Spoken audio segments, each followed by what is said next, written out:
onto the kitchen floor and ran out. Give me my cat back. Give me my cat back. I forgot she had a southern accent. I do suppose a nice rabbit stew is on for lunch today. Huh? I guess I should help too. You up to help, Buttface? I don't see why not. Time for round 2. Now quick, before he gets too far. I'm right behind you. We spent the rest of the morning trying to catch Bun. Emphasis on trying. That bunny is on something. I'm calling it now. We finally managed to catch him by baiting him with some food Violet reluctantly made, and even then, he didn't make it easy. Let's hope the rest of the day is a little more relaxed.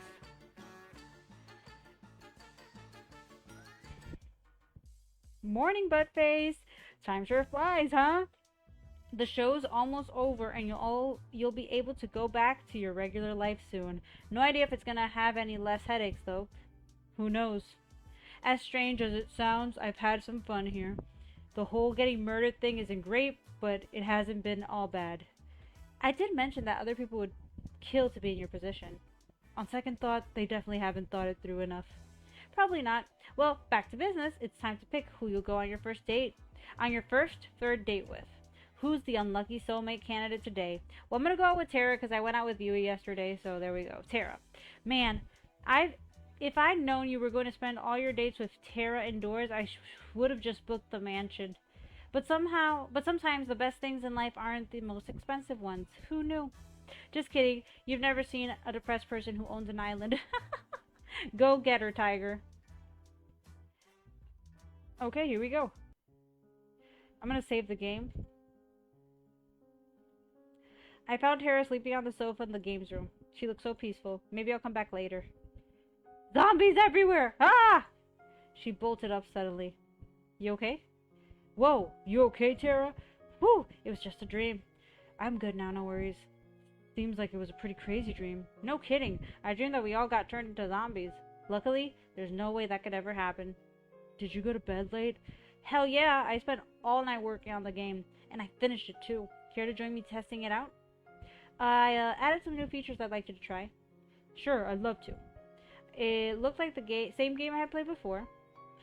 What am I looking for? You'll see. I started up the game. Moments later, I saw Tara's avatar run up to me. You've made it just in time. The new event is about to start. What's the new event? As if on cue, giant robot pigeons flew in from the sky and started to attack our avatars. Ah! Run for my life, fight the pigeons. Run for my life. I ran for dear life. Don't worry, I gotcha. Tara pulled out a giant can of pigeon repellent and started blasting away. Whoa, I think something's bugged. It's not working at all. I guess I gotta fix that. Ha ha ha. While Tara was laughing at her own mistake, I was being lifted into the sky by the pigeons. I think I'm screwed. Where are these pigeons taking me? I totally forgot I was a guy for a moment there, guys. Okay, I tried to move my avatar, but there was no way to resist the death grip of the robo-pigeon. Don't worry, they're about to fly into the territory of the maple syrup dragon. The what? Uh-oh! The screen lit up with a blast of flying maple syrup. I'd never thought I'd ever say something like that, but here we are. The maple syrup slammed into the pigeons and forcefully stuck their wings together. As a consequence, they started to fall to the ground at breakneck speed. Ah! Save me! I haven't saved yet! Ah, I knew I forgot something. I forgot to add the ability to save. I'll have to write that down. Oh, shit! Okay. As Tara took notes, I rapidly fell to my doom. I'm happy for you, but if you could just, for a minute... My avatar smacked it to the ground, pigeon first, and instantly died on impact. Oh man, I had so much stuff. Is there at least a respawn mechanic? I've never died before in this game. Of course. Just hit the retry button. I pressed the button and watched the world around me reset to the village sans the giant beast of death. Except now the village seemed 10 times bigger than before. Wait, when did the village get so big? And then it dawned on me. Wait, it's not the village that got big. I got small. I took a more careful look at my avatar. I was a pigeon again. I sighed deeply. At the same time, Tara was giggling like a child. We spent a few more hours testing out the rest of the game's new features. Thankfully, there was no more pigeon Easter eggs. There's one last thing I want to test out, if that's okay. Will it end with me getting turned into a pigeon? No. Just come with me. I followed her avatar to the cabin and we shared in the woods. When we got there, she turned around, walked up to me, held out an item I'd never seen before. She walked up to me and gave me an item called Ring of You're Pretty Cool. What's this? Let me try to explain. I came onto the show with no idea of what it was about. Personally, I thought it was stupid at first. But hanging out with you has been so much fun. I've never really got to work on my hobbies with anybody till I met you. Honestly, I've never had someone to share all my crazy shit with, but you're different. With you, you're different. So, I guess what I'm trying to say is, you're pretty cool, and I hope we can keep doing this even after the show is over. Fuck. I wasn't expecting this from her. Oh no. I'd love to. Sounds like a plan. I'm gonna say shit, both of them sound bad. Because I don't know who I'm gonna pick. I kind of want to pick Tara. Because she seems... I like both of their personalities. I'm just a little bit scared of Yui. But she seems like a really, like, cool girl. Like, she's getting... Like, we're genuinely getting to know each other. And she seems to... Like, we're good at planning things and making things. So I'm gonna say I'd love to. I'd love to, Tara. You don't even have to ask. I've got to say, you caught me off guard with this. Why is that? You're giving this ring to me. Well, it could be a little misleading. You're not making any sense. We laughed together, then we walked back to the mansion with a spring in our step. We played the day away without a care in the world. Well, that's enough gaming for today. You up for a movie date? Sure. What do you want to watch? It's a Hitchcock film.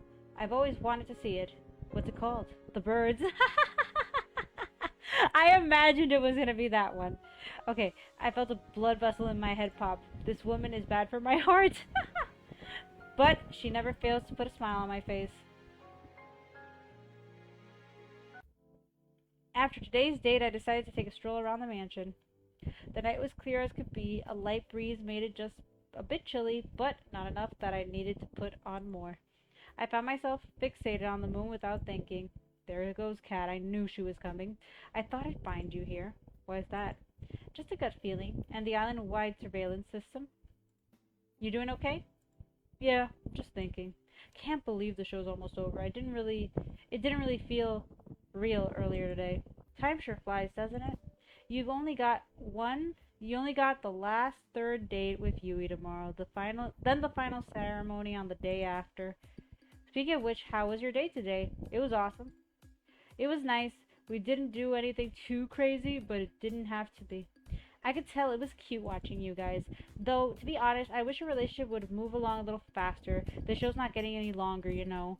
That said, I feel like you two would make a pretty good team in the long run. Yeah, that's what I thought, that they do make a good team together. Who knew that 3 dates were all you needed to figure out if marriage would last? If this TV gig doesn't work out, maybe I should become a marriage counselor. Anyway, I'd love to stay and chat, but I've got to get some work done for tonight to prep for the ending of the show. You know what? I could use some company, and it's not like you were up to anything. Kat reached her hand out to me and put my hand in hers on instinct.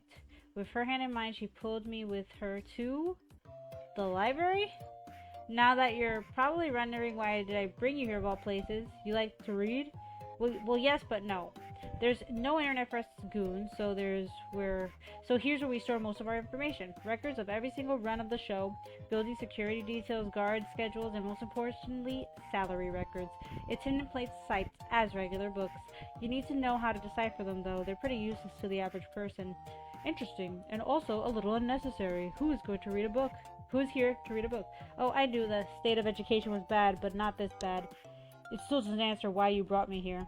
Well, you see, I have this lovely chair and table here that I do so love to work on. And it's truly, truly exhausting for me to get up from this lovely arrangement to have to fetch each book I need to reference. So, you want me to grab your books for you so you can just stay here? I'm so glad you understand. And you know, I'm doing everything I can to keep you alive, and it's just a teeny tiny favor. I couldn't help but laugh at her mock pout. Sure, Cat, it's the least I can do. Great. Alright, Star, I need you to grab the Princess of Avaranda, 100 easy recipes for a Philosopher's Stone, and I regret everything.